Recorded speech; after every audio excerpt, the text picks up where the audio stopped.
في القرن ال17 كانت أوروبا تعيش تحولات فكرية عميقة. عام 1596 ولد رينيه ديكارت في مدينة لاهاي. منذ شبابه بحث عن الحقيقة وسط عالم مليء بالشكوك، فقرر أن يشك في كل شيء ليصل إلى يقين ثابت.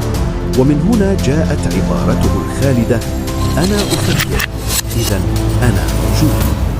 آمن بأن العقل هو الطريق الأصدق نحو المعرفة، وربط بين الجبر والهندسة، مؤسساً ما نعرفه اليوم بالهندسة التحليلية، فأصبح أحد أبرز مؤسسي الفلسفة الحديثة.